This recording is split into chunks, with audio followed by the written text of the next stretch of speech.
அஜித்தா இருக்கட்டும், ஆக்ஷன் அர்ஜுனா இருக்கட்டும், த்ரிஷா, லக்ஷ்மி ராய் இவங்க எல்லாருமே நடிச்சிருக்காங்க. பிரேம்ஜி நடிச்சிருக்காங்க. அதுக்கப்புறம் வைபா, மஹத் வந்து பிக் பாஸ்குள்ள வந்திருக்காரு.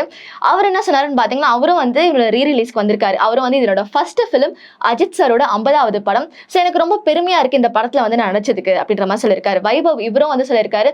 இவரும் அஜித் ஃபேன்ஸ் பண்ற அலப்பறைகள் எல்லாம் பார்த்துட்டு செமையா இருக்கு, எங்களுக்குமே வந்து ரொம்ப ஒரு இன்ட்ரெஸ்டா இருக்கு, இது வந்து ரீ ரிலீஸ் ஆக போற படம் மாதிரி தெரியல, இப்பதான் ரிலீஸ் ஆக போற படம் மாதிரி இருக்கு அப்படின்னு சொல்லிட்டு அவரோட சந்தோஷத்தை வந்து பகிர்ந்துக்கிட்டாரு. அதுக்கப்புறம் பாத்தீங்கன்னா இந்த படத்தை பார்க்க நிறைய பேர் வந்துட்டாங்க. அதே மாதிரி அதிக் ரவிச்சந்திரன் இவரும் வந்திருந்தாரு. இவர் வந்திருக்கும் போது இவரை விடுவாங்களா, எல்லாருமே வந்து சுத்தி அணைச்சிட்டாங்க. எதுக்குன்னு பாத்தீங்கன்னா இவரோட அடுத்த படம் என்னவா இருக்க போகுது, அஜித் சாரோட அடுத்த படம் சொல்லியிருக்காங்களே. ஸோ இந்த படம் வந்து எந்த அளவுக்கு ஒரு இம்பாக்ட் கொடுக்க போகுது, எதை பத்தி எதுவா இருக்கும், குட் பேட் அக்லி இந்த படத்துக்கு மாதிரியே இருக்குமா, இல்ல இந்த படம் வந்து டிஃப்ரெண்ட் ஏதாச்சும் ஒன்று இருக்குமா, என்ன ஒரு அழுத்தம் இருக்கு இந்த படத்துல அப்படின்ற மாதிரி எல்லாரும் கேட்டிருந்தாங்க.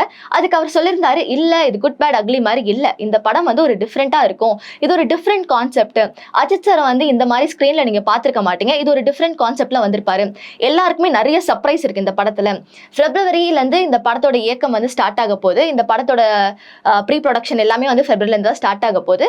ஸோ இந்த படத்தோட அப்டேட்லாம் ஏதாவது ஒன்று கேட்கும் போது வந்து இல்ல நான் இதை இப்போதைக்கே சொல்ற ஐடியால இல்லை, இனிமேல் தான் நான் சொல்ல போறேன், ஃபர்ஸ்ட் வந்து ஸ்டார்ட் ஆகட்டும், அதுக்கப்புறம் வந்து ஒரு விஷயமா ஆரம்பிக்கலாம் அப்படின்னு சொல்லியிருக்காங்க. அப்புறம் இந்த படத்துல வந்து அனிருத் தான் வந்து இசையமைப்பாளர் அப்படின்ற மாதிரி ஒரு குட்டி ஒரு ரூமர்ஸ் வந்துட்டு இருக்கு. அது உண்மையா பொய்யான்னு தெரியல.